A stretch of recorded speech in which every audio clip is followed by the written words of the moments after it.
Brothers Company, the makers of Lux Toilet Soap, bring you the Lux Radio Theater. Starring Michael Rennie and Gene Peters in The Day the Earth Stood Still. An ever-present question that has puzzled and intrigued our world for centuries. Is there life on any of the other planets? So in tonight's play, we will tell you of a possible momentous event in our future. The arrival of this planet, on this planet, of a man from the outer space. The day the Earth stood still. And as our stars of this provocative drama from 20th Century Fox, we have one of their fastest rising stars, Michael Rennie, co-starring with that outstanding actress, Gene Peters, and Gene Peters as Helen Benson.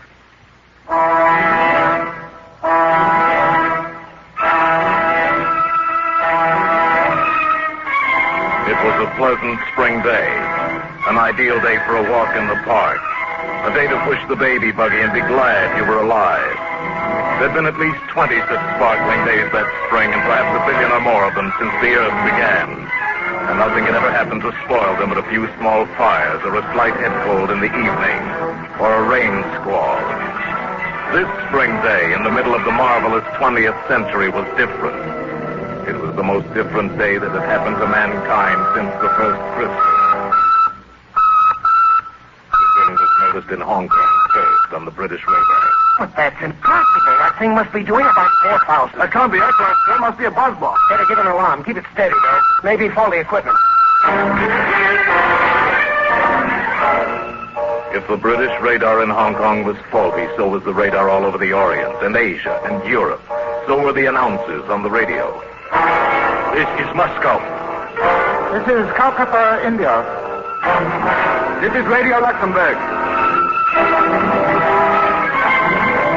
The American radar screen quickly confirmed the fact that there was nothing wrong with the British radar, and that there was something very gravely wrong 40 miles out in space, far above the Earth. Luxon at Ferris to Baker. I have an object at 200,000 feet, 4000 miles an hour. Then it was here. Incredibly, it was here. Burning down through the sky over Washington, D.C., hovering over the mall. Descending.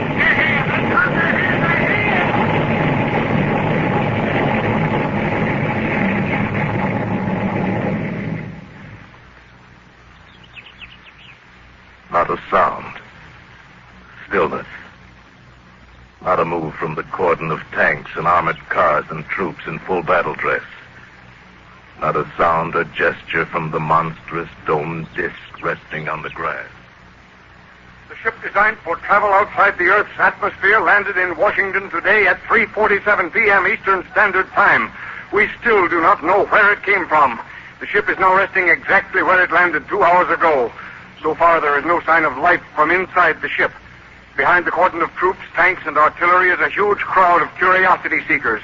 Every eye, every weapon is trained on the ship. The atmosphere is one of terrific tension rather than of fear. It's been that way for... Just a minute, ladies and gentlemen. I think something's happening. The spaceship is opening up. Someone is coming out.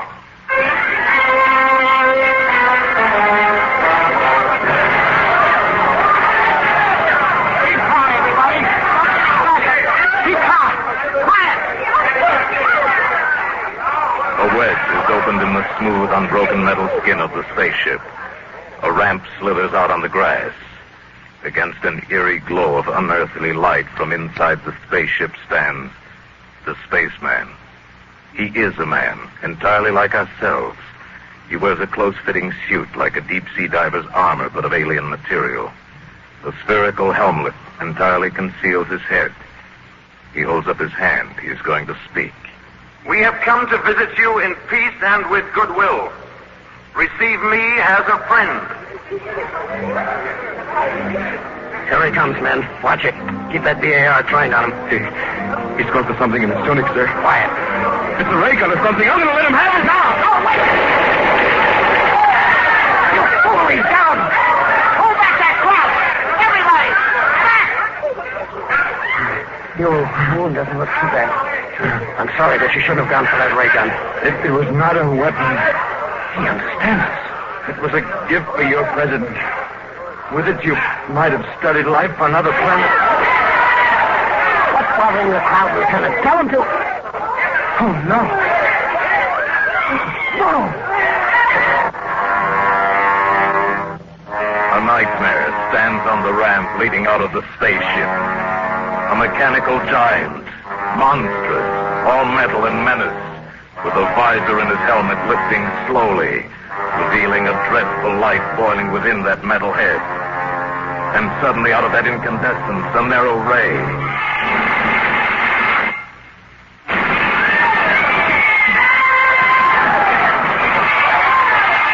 Rifles, tanks, artillery glow with that terrible incandescence and become vapor in a mush of puddled heat. And in the deathly silence that follows, the robot strides down the ramp. The Avenger. From where? George! They've let your bus go! He won't hurt you now. Let's get you to a hospital.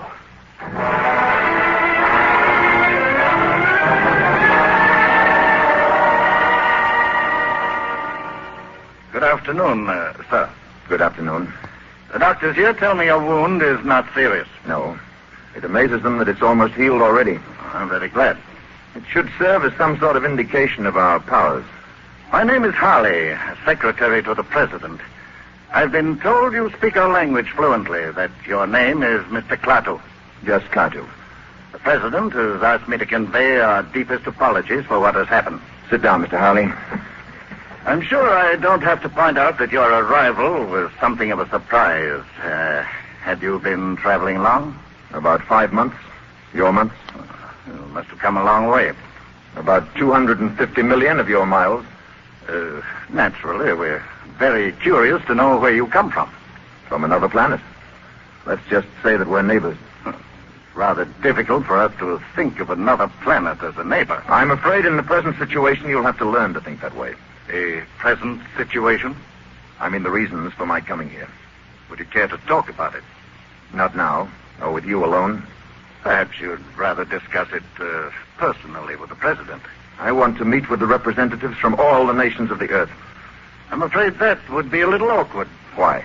In view of the tensions and suspicions in our world today, such a meeting would be impossible. Mr. Harley, my mission here concerns the existence of every last creature who lives on Earth.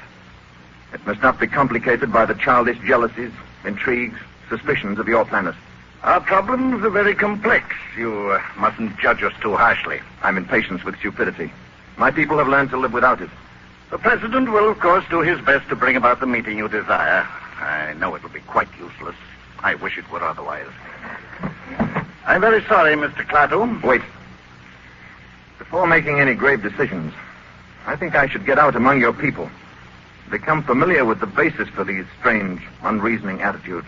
Our military people insist that you do not attempt to leave the hospital. The door will be locked. I'm sure you understand. Good day, Mr. Klaatu.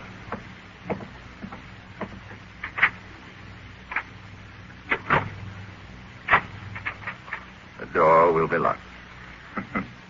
Will it now? Klaatu escaped.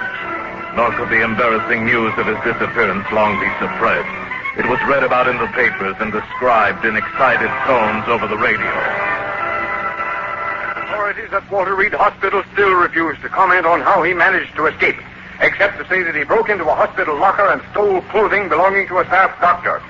While the government does not minimize the crisis, This was the latest and the only news. And among the countless millions listening were two men and a woman in an ordinary home on an ordinary street in Washington. Mrs. Crockett's rooming house. We are warned, however, There was Mrs. Crockett and Helen Benson and little Bobby may be up Benson. against powers that are beyond our control or understanding. Oh, And I just can't stand any more of this. Oh, I wanted to hear more, Mrs. Crockett. It's exciting, isn't it, Mother? I thought it exciting. It's enough to drive a person... Who are you? I'm sorry. I saw your sign outside and the door was open. My name is Carpenter. Yes? I'm looking for a room. Yes. I do have a nice room. Are you a G-man? No, I'm afraid I'm not. I bet he is, Mom. I bet he's looking for that spaceman. I think we've all been hearing too much about spacemen, Mr. Carpenter. This is Mrs. Benson, Mr. Carpenter. How do you do? And this is little Bobby, my youngest guest. Hi. I'm Mrs. Crockett. You're a long way from home, aren't you, Mr. Carpenter? How did you know? Oh, I can tell a New England accent every time. This way, please, Mr. Carpenter.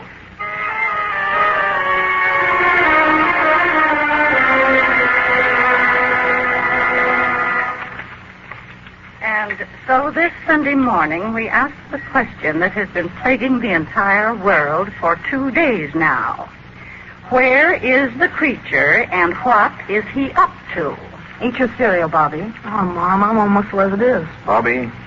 Okay, Mr. Carpenter. I'm sorry, Mrs. Crockett. Please, go on reading. Creature, and what is he up to? If he could build a spaceship that can fly to Earth and a robot that can destroy our tanks and guns, what other terrors can he unleash at will? What a man. Obviously, we must track down this monster and destroy him before he destroys us. Correct. Then why don't they do it? This spaceman, or whatever he is, we automatically assume he's a menace. Maybe he isn't after all. Well, then where is he, Mrs. Benson? What's he up to? Maybe he's afraid. Oh, he's afraid. And after all, he was shot the minute he landed here. I just was wondering what I'd do. Perhaps before deciding upon a course of action, you'd want to know more about the people here. Nothing strange about Washington. A person from another planet might disagree with you. Oh. It's all right, Mrs. Crockett. That's Mr. Stevens calling for me. I'll go to the door. That awful robot standing there like an ugly iron statue just needs a shiver. Morning, Tom. Hello, Helen. Hey, can anybody see us? No. So, all right, we're all set. I picked up some sandwiches and put gas in the car, and the radio is busted, so we can forget about the spaceman for a day, huh? I haven't been able to arrange for anyone to stay with Bobby. Mrs. Crockett's going out, and I don't suppose we could take him with us. Oh, well, we could. Just a day. Mrs. Crockett has plans, and I don't know who else to ask. I haven't any plans. Oh, Mr. Carpenter. I'd be glad to spend the day with Bobby, if you'd let me. Oh, great, thanks. Well, it's very nice of you to offer. Oh, I'm sorry, Mr. Carpenter. This is Tom Stevens. Hi, how do you do? Bobby and I had a fine time yesterday afternoon. I thought he might show me around the city today. Well... Please, I'd enjoy it.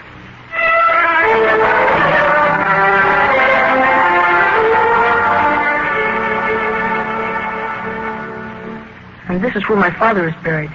Robert Benson, Virginia, 1st Lieutenant, 45th Infantry. April 10th, 1916, January 29th, 1944. Your father was very young, wasn't he, Bobby? He was killed at Anzio. Did all these people here die in wars? Well, most of them. Didn't you ever hear of Arlington Cemetery? I'm afraid not. You don't seem to know much about anything, Mr. Carpenter. I've been far away, Bobby. Don't they have places like this where you've been? Not like this one. You see, they don't have any wars. Let's walk. All right. What would you like to do now? Go to the movies. All right. No fooling? No fooling. Do you have to have money to go there? Well, I've got $2. I'll treat you, okay? No, I want to take you. Look, do you think they'd accept these? Oh, gee, what are they? Diamonds? Well, in some places, these are what people use for money. They're easy to carry and they don't wear out. I'll bet they're worth $1 million. Would you give me your $2 for 2 of these? Sure, okay. There you are. Let's not say anything to Mom about this, huh? Why not? Well, she doesn't like me to take advantage of people. Hey, before we go to the movies, would you like to see the Abraham Lincoln Memorial? Thank you. Yes, I would. Well,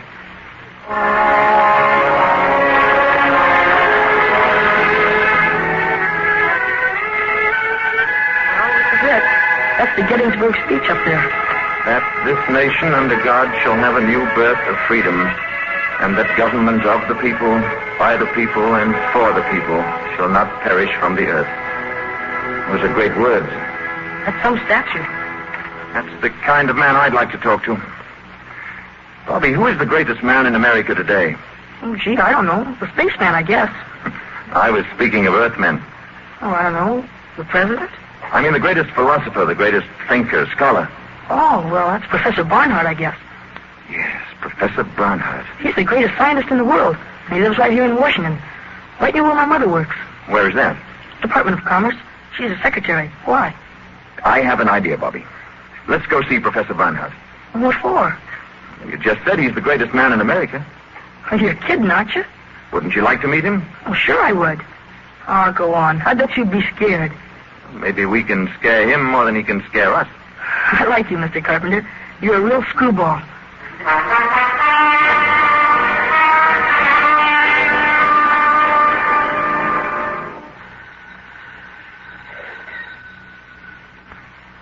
Gee, maybe the professor isn't at home. Let's take a look through that window. I'll bet this is where he works. Look in there. Books all over. Blackboard's full of stuff. That door's locked, too. Is it? I know it isn't, Bobby. Well, that's funny. We'll go in and wait for him. I'm sure he won't mind. Gee, just think. All the brains that goes on in here. Well, what's all that stuff on the blackboard? It's a problem in celestial mechanics. Well, what's the matter? You'll never get the answer that way. Let's see. Hey, it says don't erase. Don't touch. This is right. Check. Correct. Correct. And here's where he gets off the track. Now we'll fix that. So. You must be an arithmetic teacher, I bet. Differentiate the equation. There. Who are you? Uh-oh. How dare you come in like this? How dare you write on that blackboard? Do you realize the professor's been working on that problem for weeks? He'll solve it in no time now. What do you want? We came to see Professor Barnhart. Well, he's not here, and he won't be back until evening. I think you better leave. Will you tell him that Mr. Carpenter was here? 1615 M Street, Northwest. I think he'll want to talk to me. Indeed. Thank you. Oh, it may have entered your mind to erase what I've written on the blackboard. It certainly has. I wouldn't do that. The professor needs it very badly. Come on, Bobby. Carpenter, 1650 M Street, Northwest. Carpenter, M Street. Operator, give me the police.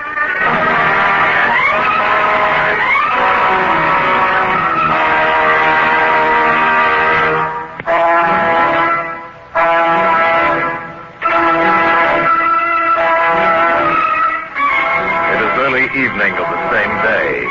Tom Stevens and Helen Benson drive up to the boarding house after their picnic, quite unaware of the dark squad car parked at the curb a few feet ahead.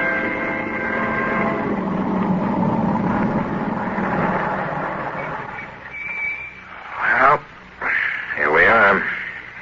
Thank you, Tom. It was a wonderful day. You, still haven't answered my question. Oh, you know how I feel, Tom. But I still want time to think it over.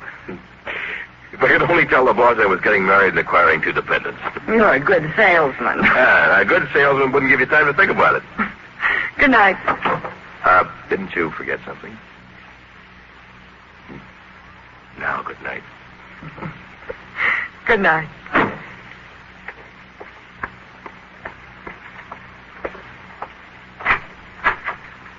Night.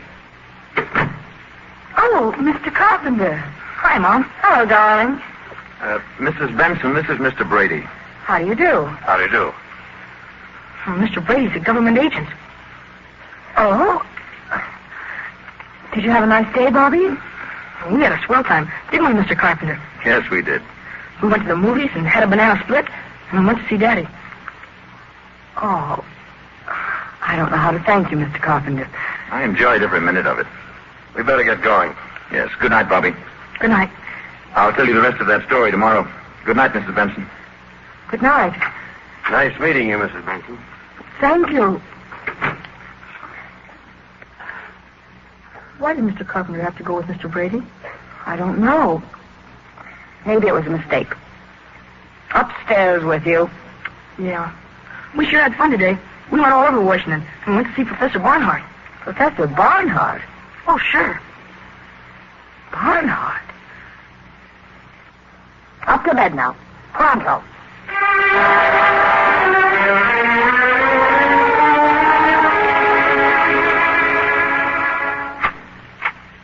Is this the man you wanted to see, Professor Barnhart?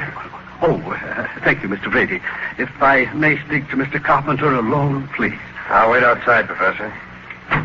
You are Mr. Carpenter, Yes, Professor. who wrote those equations on my blackboard? My clumsy way of introducing myself. Forgive the manner in which you were picked up. Hilda called the police before I saw your annotations on the board. I appreciate the need for security, Professor. I have not quite fathomed the problem, even with your remarkable assistance, Mr. Carpenter. Let's look at it, sir.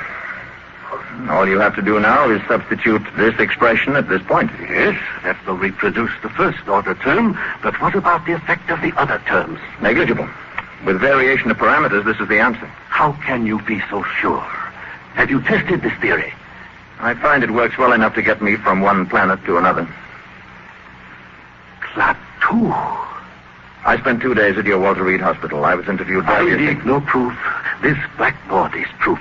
If you're not interested, or if you intend to turn me over to the Army, we needn't waste any more time. Interested? Will you excuse me one moment, please? Mr. Brady, you may go now. Please thank General Cutler and tell him that I know this gentleman. So much for that, Klaatu. Now, please, sit down. You have faith, Professor. Faith and, curiosity. Do sit down. I have several thousand questions to ask you. I would like to explain my mission here. That is my first question. It was my hope to discuss this officially with all the nations of the world. I was not allowed the opportunity. Now, we know from scientific observation that your planet has discovered a rudimentary kind of atomic energy. We also know that you're experimenting with rockets. Yes, that is true. So what exactly is the nature of your mission? To warn you that your planet faces danger. What I have to say must be said to all concerned. I come to you as a last resort. Must I take drastic action in order to get a hearing? What sort of action do you mean? Violent action? Perhaps leveling the island of Manhattan? Or toppling the Rock of Gibraltar into the sea? Well? Would you, for example, be willing to meet with a group of scientists I'm calling together? We're having our first meeting tonight. Perhaps you could explain your mission to them, and they in turn could present it to their various peoples. That is what I came to see you about. One thing, Klaatu. Suppose this group should reject your proposals. What is the alternative? There is no alternative, Professor. In such a case, the planet Earth would have to be eliminated. Such power exists? I assure you such power exists. The scientists who are attending these meetings have come here from all over the world. Now, this power you speak of, they must be made to realize that it exists. Now, you mentioned a demonstration of force. Yes. Something that would affect the entire planet? That can be arranged. Perhaps a little demonstration. Something dramatic but not destructive. It's quite an interesting problem. Would tomorrow be all right? If you say so. Say about noon? Then tomorrow at noon. Good.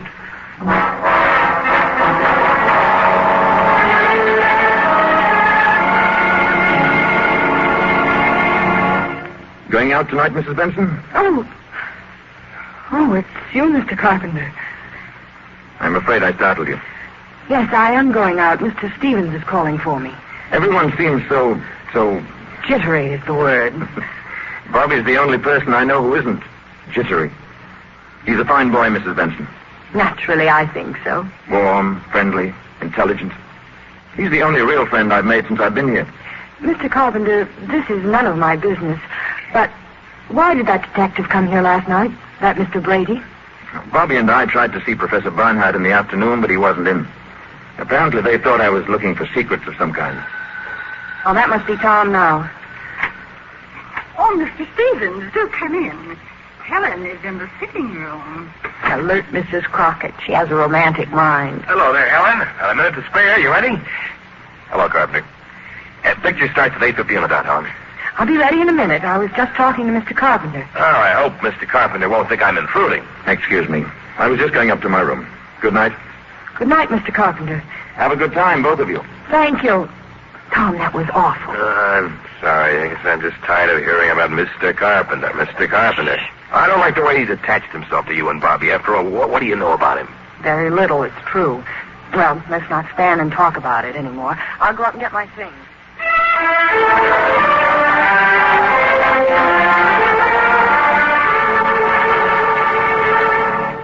Gee, Mr. Carpenter, thanks a lot for helping me with my homework. That's all there is to it, Bobby, my boy. All you have to remember is first find the common denominator, then subtract. I got you. Thanks, Mr. Carpenter. I'm leaving with Tom, Bobby. You'll go to bed on time now, won't you? I'll say good night again, Mrs. Benson. Mr. Carpenter... Yes? Nothing. Good night. Good night. Night, Bobby. Bobby, I think it would be better if you didn't see quite so much of Mr. Carpenter.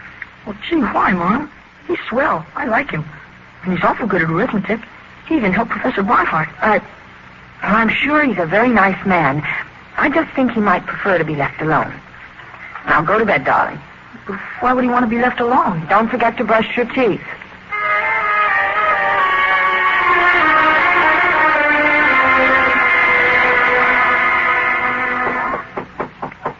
Come in.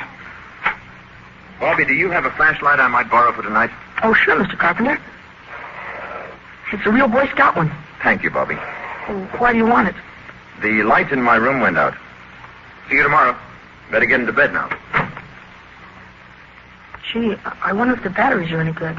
Mr. Carpenter! Bobby went to the door and opened it. What he saw down the hallway puzzled him. Mr. Carpenter's door was ajar and light was pouring out of his room. Funny. He said his light went out. Then Mr. Carpenter came out carrying the flashlight and stealing down the steps like a thief. This was peculiar, but this was adventure. Bobby followed Mr. Carpenter, and what he saw couldn't have been a dream. It was too real. But it couldn't have been true either. It was too deliciously frightful. Dream or not, it was filled with darkness, stung by staccato flashes from a genuine Boy Scout flashlight. Flashes that activated a giant robot into knocking out his guards, so that Mr. Carpenter from the boarding house could get into the shed the Army had built around the spaceship. And dream or not, Bobby saw this Mr. Carpenter go into the spaceship. And then a wave of sheer terror swept over Bobby at last, and he turned and ran wildly away, the way little boys always run in nightmares, trying so hard and moving so slowly and all the time falling down. It was awful. It was swell.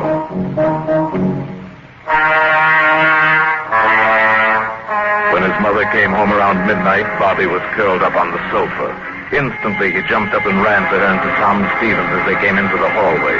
Mom, listen. Bobby, what are you doing down here at this hour, fully dressed? Come on, Mr. Stevens. Mom, I had to tell you. Tell me what? What's the matter, Bobby? I followed Mr. Carpenter tonight, right after you left, and gee, where do you think he went? Right into the spaceship. Now, Bobby, just 1 minute. Honest, Mom, I saw him. They got a shed built around the spaceship so nobody can get to it. But Mr. Carpenter sliced the signal to that Iron Man up there. And what do you think? Bobby, have you been dreaming again? Well, sure. No, Mom, honest, I haven't. I promise you, I saw it. Where did you see all of this? Well, I'm telling you, on the lawn down at the mall. In that place where the soldiers are all out in front. Yeah? And where were the soldiers all this time? Well, that robot fella grabbed him and knocked him out. Oh, Bobby. Yeah, and then Mr. Carpenter walked into the shed, and the spaceship opened up, and he walked right inside, and it closed again. Gee, I like Mr. Carpenter, but I'm scared, Mom. Darling, it was just a bad dream. We'll prove it to you. Tom, will you see if Mr. Carpenter's still up? Ask him to come down here a minute.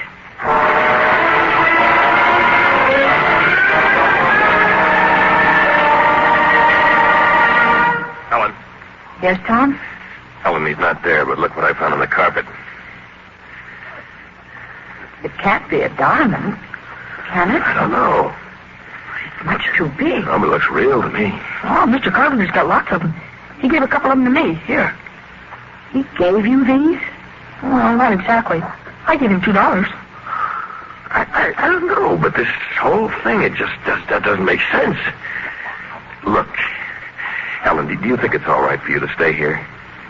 There's a strong lock on my door. And Bobby's going to sleep in my room tonight. Okay. Upstairs, nightmare boy. It wasn't a nightmare. Bobby. Yeah, Mom? Bobby, your shoes are soaking wet. Yeah. Grass on the mall was kind of wet. Good night, all. Oh, Tom. I wonder.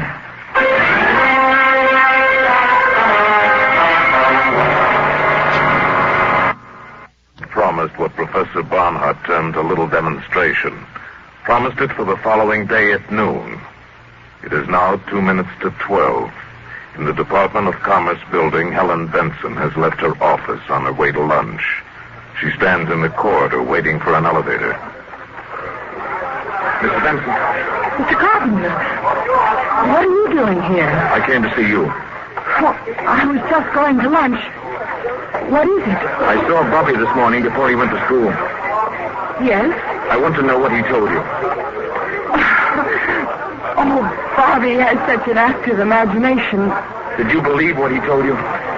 Really, Mr. Carpenter, this is where I work, and I only have a short time for lunch today. If you'll excuse me... I'll go down with you. If you like. The service elevator's open. You'll have to press the button, Mr. Carpenter. Oh, yes.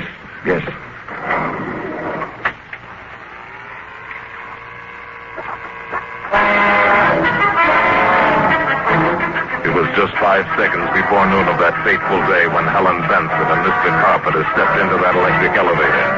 At that same moment, the enormous commerce of our briskly modern world roared and thundered in the streets.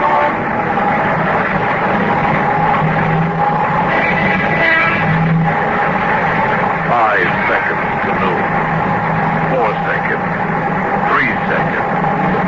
2 seconds. 1. 0.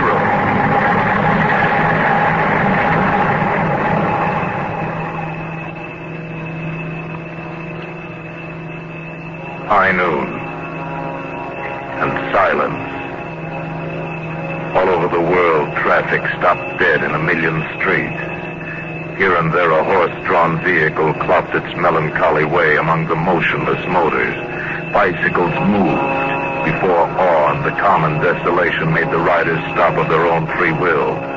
Electric clocks stopped on the dot of noon. All across the powered world, the machines stood still. Toasters failed to pop and battle fleets on maneuvers drifted aimlessly on their dead propellers. Joe Smith's milkshake didn't spin, and the humming turbines deep in Hoover Dam didn't produce currents. Mrs. Housewife's washer stopped in the middle of its cycle, and electric lights went out all over the world.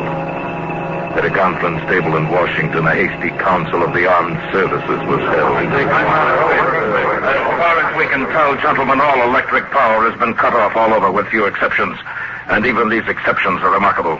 Hospitals, planes in flight, that sort of thing. I wish I could be more specific, but all communications are out. I can tell you that we are preparing to declare a state of national emergency, but before we start discussing plans, I want a report from Colonel Ryder. All I can report, General, is that the robot at the spaceship was discovered to have moved last night. It knocked unconscious the 2 soldiers guarding the entrance to the shed the Army engineers had built around the spaceship, indicating that someone, presumably the spaceman, had wanted to get into the ship for one reason or another. In all likelihood, the signal for this demonstration of his planet's power. Go on, Colonel. Oh, that's all, sir. Now, gentlemen, until now, we've agreed on the desirability of capturing this man alive. We can no longer afford to be soft in this matter. We will get him alive if possible, but we must get him. Is that clear, gentlemen? Dead or alive? Get him.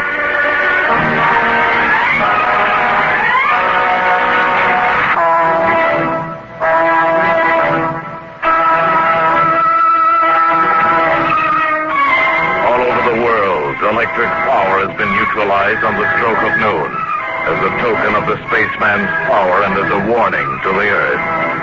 While they've been trapped between floors in an elevator, the spaceman has told Helen his identity and purpose here. I've already told you more than I told Professor Barnhart, because my life, in a sense, is in your hands.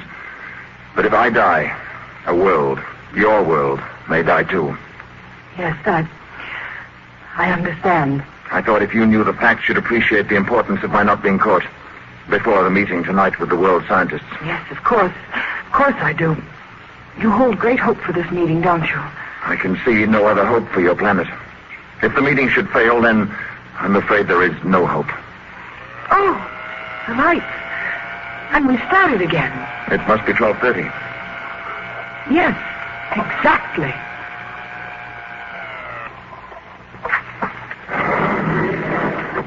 Where are you going now? Back to the boarding house. I'll be safe there for the afternoon. I'll be able to keep an eye on Bobby. He's the only other person who knows about me. No. Wait a minute. There is someone else. How? They can't be. Tom. He was with me last night when Bobby told me what he saw. Well, of course, he doesn't know anything definite, and well, he talked to me first before... But then we can't take a chance, can we? Can you get in touch with him? I think so. I mean at once, now. I'll try. You will. You must.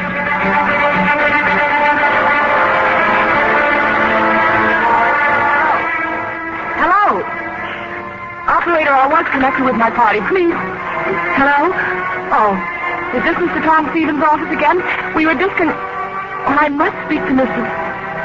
No, Mr. Stevens. Yes, this is Mrs. Benson. Benson! Well, when do you expect him in then?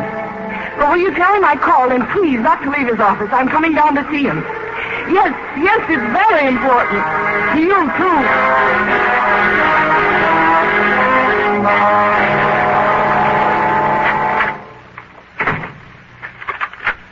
Margaret, this is Mr. Stevens. I just got in. Listen, call the Pentagon. Who? Miss Benson, when? Never mind. This is more important. Listen, call the Pentagon and find out who's in charge of the spaceman business. Whoever it is, I want to talk to him. Tom. Call me back right away and don't take any other calls. Brush them off fast. Tom, I've been trying to get you all afternoon. I've got some pretty terrific news about your good friend, Mr. Carpenter. What about him? He's the man from the spaceship. I had that diamond or whatever it is checked at 3 different places. Nobody on Earth's ever seen a stone like that. And after what Bobby's told us, that's enough for me. Why is it nobody knows about this Mr. Carpenter? Why hasn't he got any money? All right, Tom. It's true. How do you know? You've just got to promise me you won't say a word to anybody. Oh, nobody but the Pentagon. Please, Tom. Are you crazy? After what happened today, he's a menace. You don't understand. You don't realize how important it is. Important. Of course it's important, and we can do something about it. You mustn't do anything about it, Tom. Believe me, I know what I'm talking about. I say he is dangerous. It is our duty to turn him in. He isn't dangerous. He isn't a menace. He told me what he came here Oh, for. honey, don't be silly because you happen to like the guy. Do you realize what this will mean for us? I'll be the biggest man in the country. I'll write my own ticket. Is that what you're thinking about? Listen, somebody's got to get rid of him. Tom, I'm not going to let you do it. Tom, don't. Oh, Margaret? Yeah. General Cutler? Good. Now, hold on. You don't know what you're doing. It isn't just you and Mr. Carpenter. Mr. Carpenter. It's everybody. The rest of the world is involved. I don't give a hang about the rest of the world. I'm in this for me. Tom. Now, you'll feel different when you see my picture in the papers. I feel different right now. Now, you'll see. You're going to marry a hero. I'm not going to marry anybody. Not even a hero.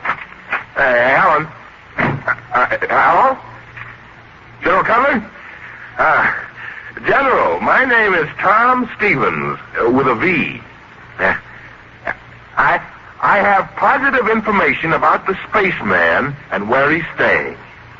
Right. Yeah, of course I'm sure.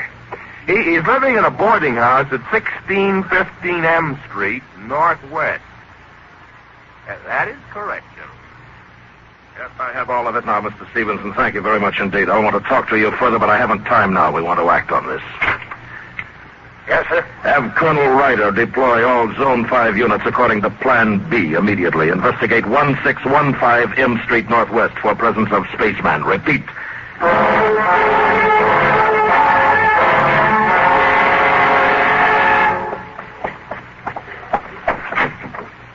Mr. Carpenter. Right here.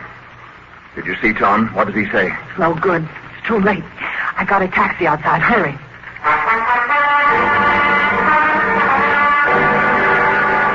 Attention Zone 5. Attention Zone 5. Man and woman observed entering taxi at 1615 M Street Northwest. Man is probably Class 2, alias Carpenter. Establish roadblocks according to Plan Baker and maintain station. Remain on radio alert until further orders. I don't know. I think we may have been seen getting into the taxi. Where can you go? I'm sure Barnhart can arrange to hide me until the meeting tonight. Where's it going to be? At the ship. Now look there. Army cars. Full troops in full gear. The alarm is out all right. It's only a few more blocks to Professor Barnhart's. I'm worried about Gort. I'm afraid of what he might do if anything should happen to me. Gort? But he's a robot. He's a product of centuries of refinement. But what could he do without you? There's no limit to what he could do. He could destroy the Earth. And the city is swarming with patrol cars, hunting you. How can we tell them? They won't listen. You must listen. If anything happens to me, you must go to Gort. You must give him this message. Klaatu Barada Nikto. Gort. Klaatu Barada Nikto. Say it. Gort. Klaatu Barada Nikto. Gort. Klaatu Barada Nikto. Klaatu Barada Nikto. Remember those words. Klaatu Barada Nikto.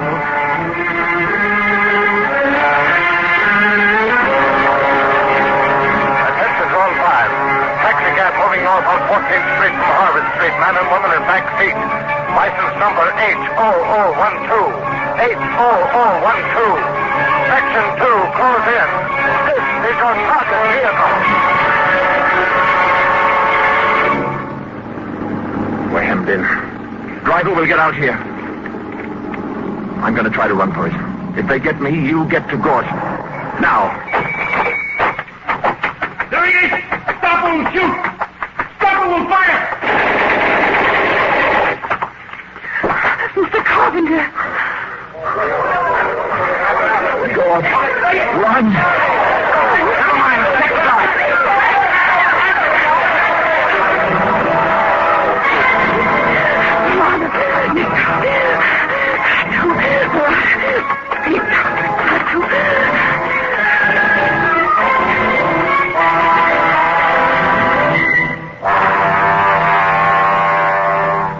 Centuries, ages of superhuman, superplanetary skill had bred intuition and a dim power of reason into the enormously complex intelligence inside of Gort's metal brain case. When Helen Benson stumbled up to the shed that housed the space machine, the guards were not there. Then she saw them. They were lying inside, their rifles fused and bent. Gort somehow knew that Klaatu was dead. Gort was already on the move. He was on the move toward Helen. No! God, no! The visor of his helmet was opening on that cosmic incandescence within, seething with world ruin, aiming impassively at Helen. God! Klaatu! Barada!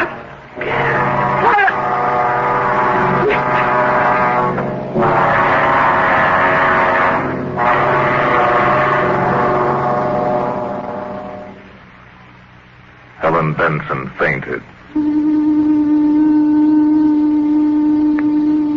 When she returned to consciousness, she was lying on a dais bathed in a soft, shadowless light, in a chamber vaguely circular of completely unfamiliar build. She was in the space machine. Across the room stood Gort with his back to her and lying in front of him on the platform. Gort, the machine, the automaton, was applying electrodes to his master and a piercing, whining, maddening sound.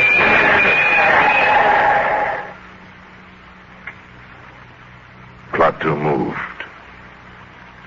He sat up. Stood up. Mr. Carpenter. Hello? I thought you were... I was. They took me to an emergency hospital at the city jail. Gort broke in and took me back here. This technique can restore life in some cases, only for a limited time. How long? No one can tell. Time enough and more for me to go outside and speak to Professor Barnhart's scientists. I must speak to them. It's what I came for. Gort will put out the ramp.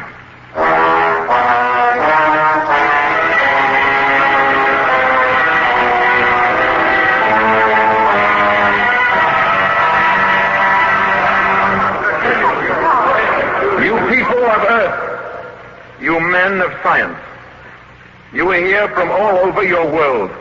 Europe, Asia, representing many nations, many ideas. I am leaving soon. You will forgive me if I speak bluntly. The universe grows smaller every day. Where I come from, we believe there must be security for all, or no one is secure. This does not mean giving up any freedom, except the freedom to act irresponsibly. This is the message that I ask you to take back when you return to your native land. Tell your people and your governments that we have created a race of robots whose function it is to patrol the planets in spaceships and preserve the peace. At the first sign of treachery, they will act automatically. Nothing you have here on Earth can stop them. The penalty for provoking their action is too terrible to risk. Your choice is simple. Live in peace or perish in violence. We shall be waiting for your answer. The decision rests with you. Gort Baringo.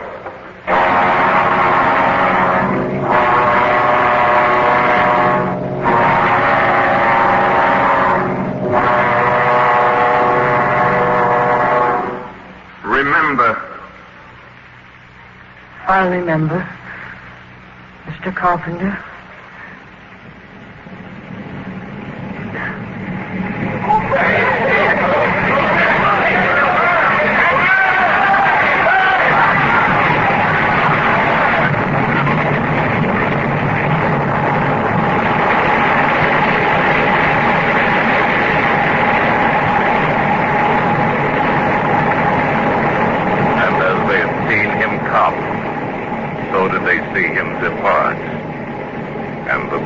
The earth pondered upon the warning.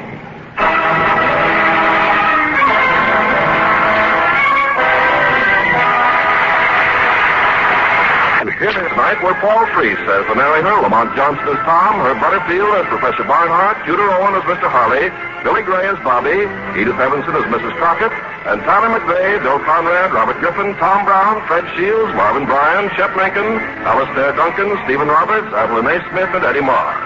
The Day the Earth Stood Still was based on Harry Bates' story, Farewell to the Master, which appeared in Astounding Science Fiction magazine. Our radio play was adapted by Milton Geiger, and our music was composed and directed by Rudy Schrager.